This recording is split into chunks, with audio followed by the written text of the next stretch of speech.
Redrawing the political landscape in Washington as a novice takes over as president.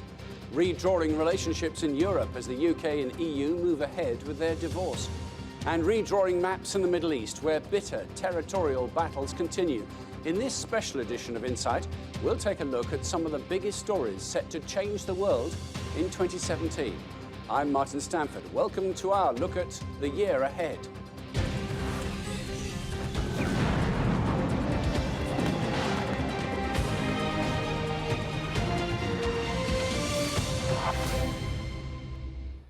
Welcome to an Insight special, the year ahead. What a difference a year can make. From seismic shifts in global politics to the beginning of a new chapter in the United States' relationship with the rest of the world. There's no doubt that 2017 will be a year of uncertainty and change. In just a moment, we'll take a look at some of next year's biggest stories with Afzal Ashraf, who's a visiting fellow at the University of Nottingham, and the veteran foreign correspondent, Jonathan Steele. But first, Ty Genwright has more on what the next 12 months has in store.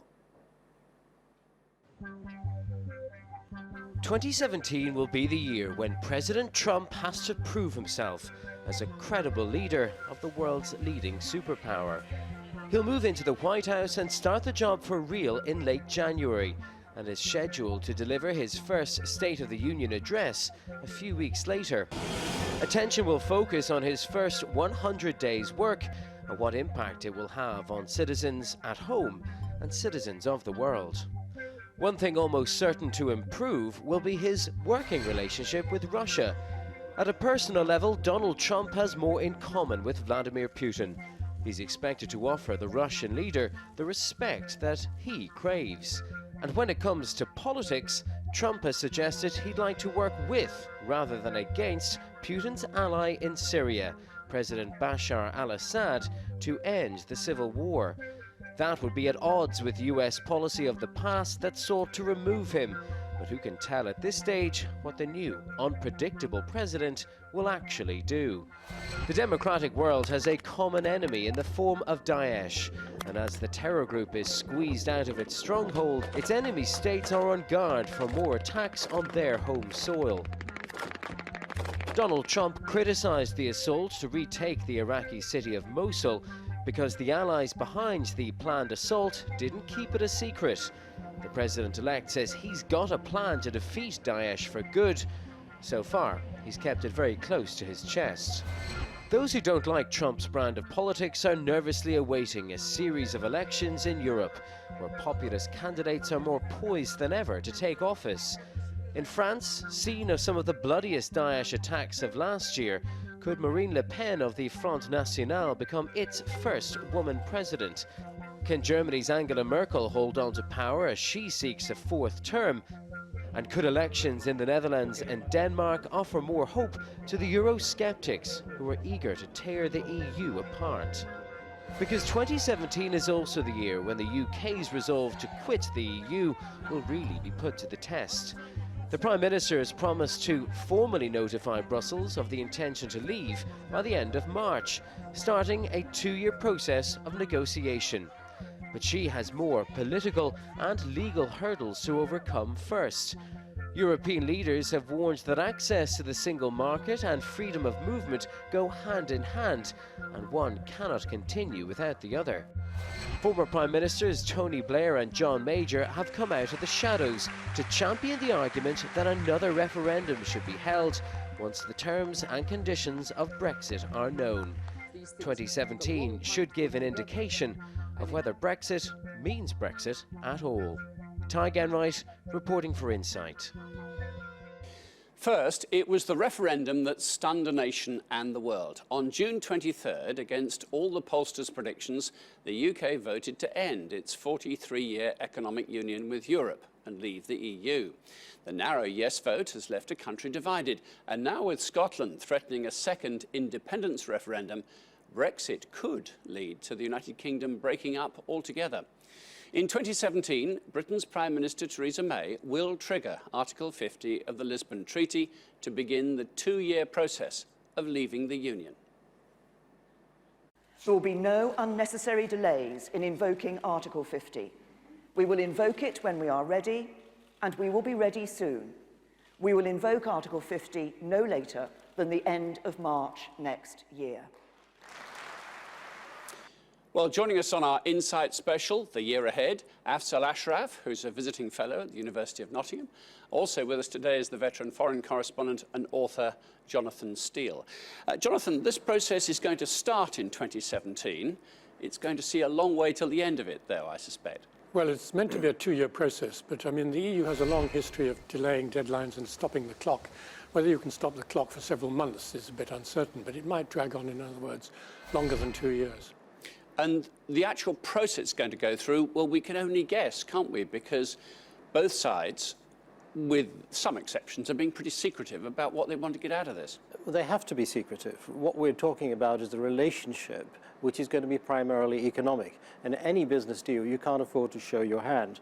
And I think this is where Mrs. May's program has been scuppered, because, of course, the opposition and the public are saying, what's your plan? And she can't afford to show what her hand is. So there's that issue of knowing what the process is. It's basically a new area. But I think the one thing that most people aren't thinking about is that in this process, if it takes 2 years, slightly longer or slightly shorter, the EU is also going to change. Circumstances are changing. And so this whole, it's a whole new ballgame that we're in. And to assume that the EU that we are about to leave is going to be the same as the EU we might leave, I think is a grave mistake. Does, as some melodramatists have said, whole thing presents an existential threat to the EU, in the sense of the Union, some other people might do what Britain is intending to do? Well, that's why the EU wants a hard Brexit. They want to sort of, quotes, punish, unquotes, Britain for having taken this decision to step out of the EU, because they don't want other people to follow. And there are already moves in France, in the Netherlands, and some of the Eastern European countries to get out of the EU, or at least to demand better terms. And so, you know, the EU federalists, the people who still control the sort of central apparatus of the EU, want to make sure that doesn't happen. And the central axis around which the EU was wrapped, to other people's chagrin very often, was France and Germany. And a few years ago, that was rock solid, wasn't it? The intent, the purpose, the design of the EU was sort of solid in those two hands. But they are both, in 2017, going to be going through their own possibly turbulent election processes. So do you think that establishing anchor point, if you like, is itself looking a bit shaky? It is. We've got one of the most unpopular presidents in power in France, Angela Merkel, who was phenomenally popular and is a hugely successful politician, has lost a great deal of support as a result of the refugee crisis, which we mustn't forget was probably the trigger for tipping over the Brexit decision in the UK, and it certainly was manipulated very well by the Brexiteers. So I think what we are looking at is a huge change, and I think that is part of a wider issue, and that is that the EU has become a bureaucracy that is clashing with democracy as concepts. The EU is distant from the people that it's supposed to serve, and the politicians within Europe don't recognize that. They're looking at short-termism. They don't recognize the fact that they have to communicate the EU and sell the EU to their people in a positive fashion, which they failed to do. And I think this failed in Germany and France, possibly to a lesser extent than in the UK. Thank you for the moment. Now, while Brexit may have been a surprise for many, 2016's biggest upset was the election of a reality TV star with no political experience to the most powerful office on earth. The pollsters were wrong yet again, and on January the 20th next year, billionaire businessman Donald Trump will become the 45th American president. Here's some of what he says he will do in his first 100 days in office. I would like to provide the American people with an update on the White House transition and our policy plans for the first 100 days. On immigration, I will direct the Department of Labor to investigate all abuses of visa programs that undercut the American worker. On ethics reform, as part of our plan to drain the swamp, we will impose a 5-year ban on executive officials becoming lobbyists after they leave the administration, and a lifetime ban on executive officials lobbying on behalf of a foreign government. Well, he campaigned in one of the most divisive election campaigns in 2016. Afzal Ashraf and Jonathan Steele are with me today. Afzal, he did say those words in victory, as all presidents have to. Said, right, that was the campaign. I'm now going to be a president for everyone. Do you think he can achieve that? He's going to try, and I think he will probably surprise us with to what extent he does achieve it initially. Speaking to a lot of people in America, friends and others, most of them support him not because they like him, but because they dislike the opposition, and particularly Hillary Clinton, who, surprisingly, was very unpopular. Jonathan, a lot of people have made the comparison with Reagan. I'm not sure it's an entirely valid one. Reagan, after all, had been a two-term governor, hadn't he? But he was a left-field candidate, an unexpected victor, I suppose. Do you think the comparison is valid? No, I think the point you make is absolutely right. Reagan did have governmental experience. I mean, where there is similarity is partly their age. They're both around 70 when they came to power.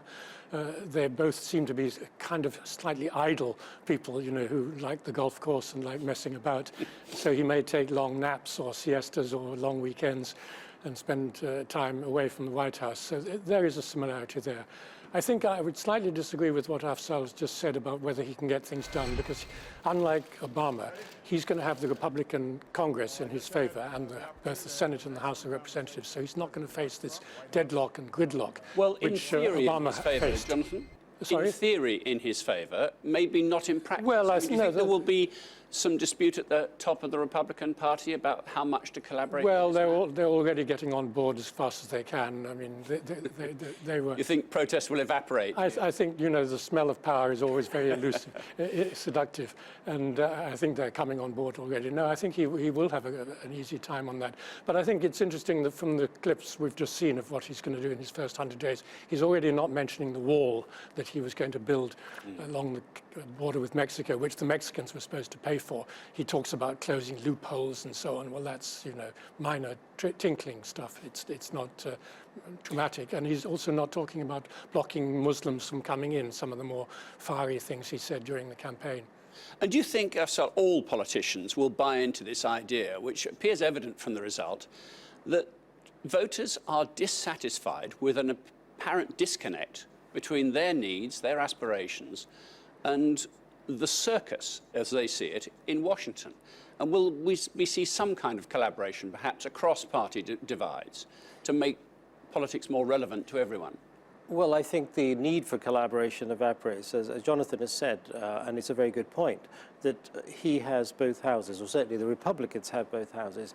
The other thing I think that is in favor, according to lots of people that I've spoken to, is that he is surrounding himself with some very competent people who are ideologically driven but are also pretty competent, and I think they're going to be a bridge between him and the two houses, and try and smooth out some of the rougher edges of his aspirations. So I think he will be able to get a great deal done. I think the challenge is going to be able to fund many of his projects and to generate an economy by being internal as opposed to looking outwards. The president can say what they like. They don't necessarily get the money out of the piggy bank at the end of the day. Absolutely, yes. All right, thank you for the moment. This is Insight. Coming up, with peace in the Middle East an unlikely prospect, how will 2017 redraw the territorial maps in Iraq and Syria?